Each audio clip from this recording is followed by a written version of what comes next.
삼손은 사사였습니다. 우리는 삼손의 이야기를 생각하면 좀 약간 19금이 걸리긴 하지만 여성 편력과 폭력성과 그리고 그 안에 얽혀 있는 그런 배신의 스토리 이런 것들에 많이 집중합니다. 그런데 사실 삼손의 이야기를 자세히 뜯어보면 오늘 읽었던 본문이 삼손에 대한 마지막 기록이거든요. 그 마지막 기록에서 나타나고 있는 강조점은 이스라엘의 사사로 20년 동안 지냈더라. 이게 방점으로 그 이야기가 마무리되고 있는 것을 봅니다.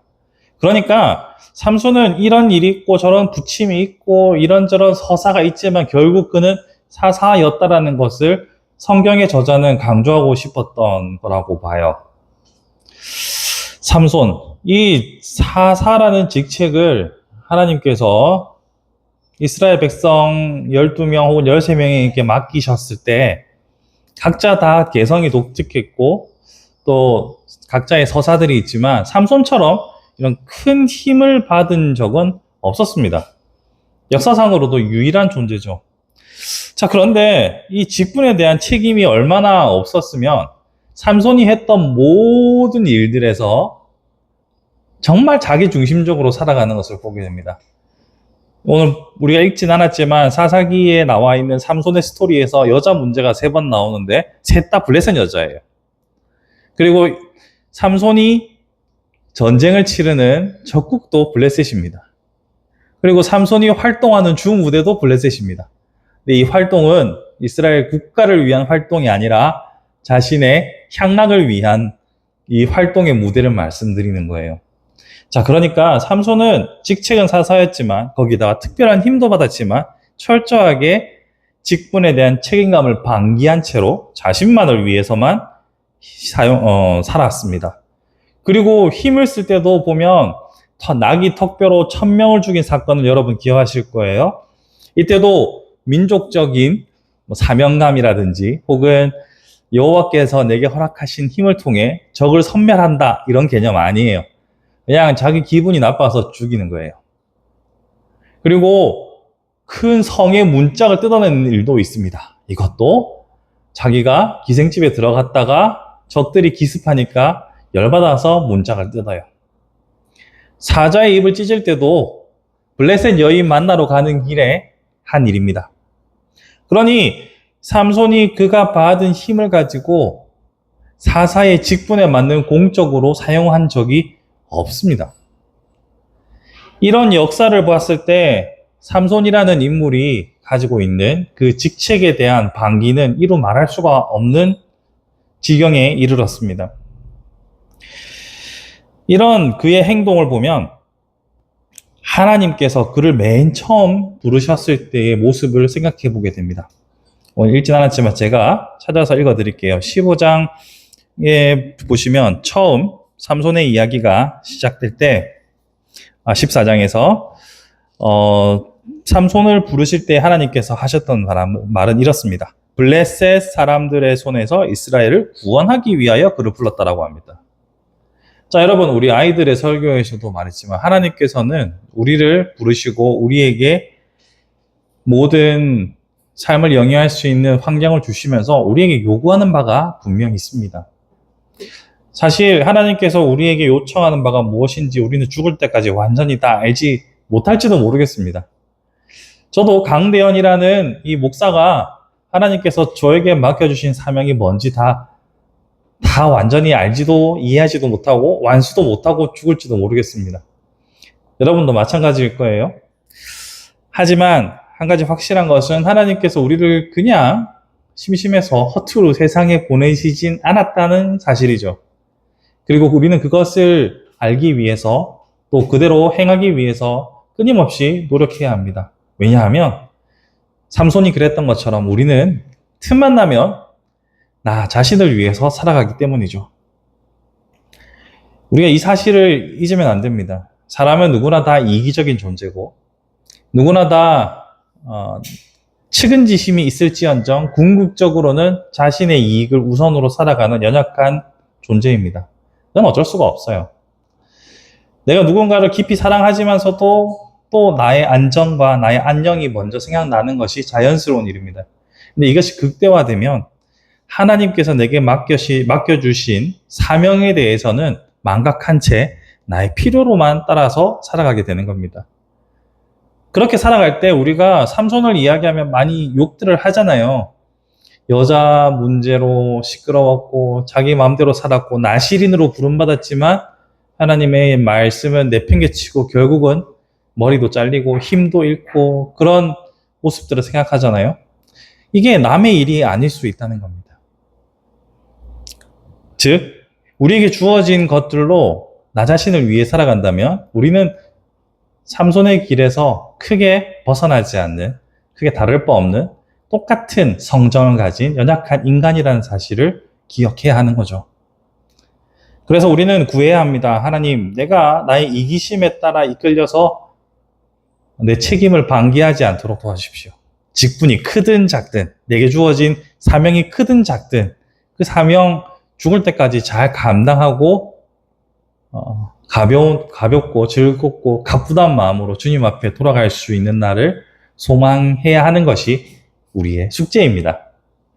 아울러서 생각해 볼 것은 이 삼손이 주어진 힘으로 자기 마음대로 살아갔던 것처럼 힘이 생기면 언제든지 사람은 혹은 집단은 변질될 위험성이 있습니다.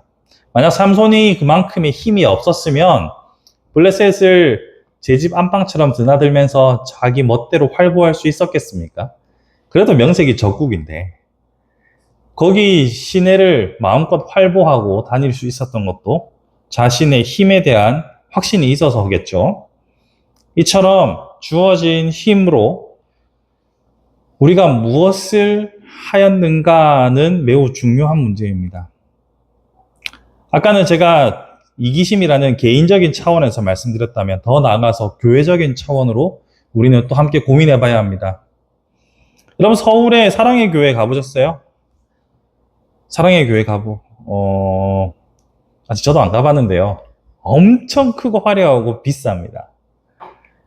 그리고 여의도 순복음교회 가보셨어요? 여기도 어마어마합니다. 서울의 고속도로로 타고 올라가다 보면 좌측에 교회가 하나 보여요. 오, 제법 크다. 그때 15년 전에 1,000억이라고 들었습니다. 건축비만. 땅값 빼고, 그렇죠? 그런 화려하고 멋진 교회들 자체가 문제는 아닙니다. 뭐, 그럴 수도 있죠.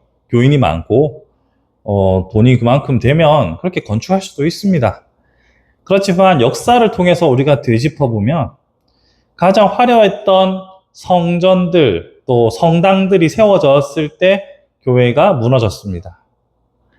여러분 유럽의 관광 코스에 보면 꼭 성당들이 하나씩 껴 있잖아요.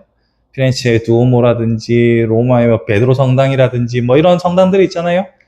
그러니까 다 오늘날 매우 사랑받는 관광지입니다만 결국 그 성당들로 인해서 종교개혁의 빌미가 마련되었고 변화가 시작되었던 지점은 그렇게 아름다운 거대한 성전들이 만들어졌을 때입니다. 그것들이 만들어지려면 그만큼의 자본력도 힘도 권력도 있어야 가능한 거죠. 그 말은즉슨 스스로의 바벨탑을 쌓을 때가 언제나 위기의 시그널이라는 것을 우리는 역사를 통해서 볼 수 있습니다.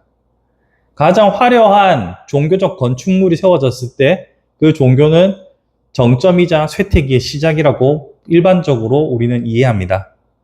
마찬가지로 한국 교회의 힘의 정점에 이르렀을 때 지어졌던 많은 교회들을 우리는 보죠. 이것들을 볼 때 저는 여러 가지 생각을 합니다만 과연 교회는 주어진 그 힘으로 무엇을 했나 한번 생각해 보게 됩니다. 대형 교회에 대한 담론은 오래전부터 한국 교회 안에 있어 왔습니다. 하지만 많은 사람들은 대부분 그 긍정적인 역할에 대해서 많이 이야기했어요. 물론 저도 긍정적인 역할을 부정하지는 않습니다만 한편으로는 이것이 위험한 시그널일 수 있다는 것을 늘 경계해 왔죠. 왜냐하면 주어진 힘이 클수록 그게 물질 권력이든 사회적인 권력이든 정치적인 권력이든 힘이 커지는 곳엔 늘 부패가 발생하니까요. 그런 의미에서 한국교회는 정점을 지나서 이제 새로운 시대를 맞이한다고 생각합니다. 이 시기에 똑같은 역사적 과오를 범하지 않도록 한국교회를 위해서 기도해 주셨으면 좋겠습니다. 가지고 있는 힘을 이용해서 집단의 이기주의를 따라서 움직이는 것이 아니라 하나님의 사명이 무엇인가 끝까지 고민해 볼 수 있는 그런 교회가 되었으면 좋겠습니다. 공히 개인적으로든 교회적으로든 그저 예수께서 우리에게 가르치신 바를 충실히 따르기 위해서 제자의 삶을 살아갈 수 있는 우리를 그리고 한국교회를 기대해 봅니다. 말씀을 정리해 보겠습니다. 원래 큰 힘에는 큰 책임이 따른다고 했지만 큰 힘에 무한한 무책임을 보여줬던 삼손의 삶은 그저 재밌는 과거의 한 이야기가 아니라 바로 우리의 이야기일 수 있습니다. 우리에게 어떤 책임이 주어지든 그 힘을 멋대로 사용할 수 있는 잠재적 용의자들이 바로 우리들입니다. 그렇기에 날마다 깨어서 하나님의 뜻을 이루기 위해서 나 자신을 위해서가 아니라 하나님을 위해서 살아가는 것이 무엇일까 날마다 고민하는 우리의 삶이 되어야 할 것입니다. 뿐만 아니라 우리 한국교회를 위해서도 스스로의 바벨탑을 쌓을 것이 아니라 어떻게 세상의 빛과 소금의 역할을 잘 감당할 수 있을까 고민하는 우리 한국교회가 되었으면 좋겠습니다. 저의 작은 목소리가 작은 울림이 누군가에게 또 전달되어서 함께 바른 신앙생활을 고민할 수 있는 그런 사람들이 많이 모였으면 좋겠습니다.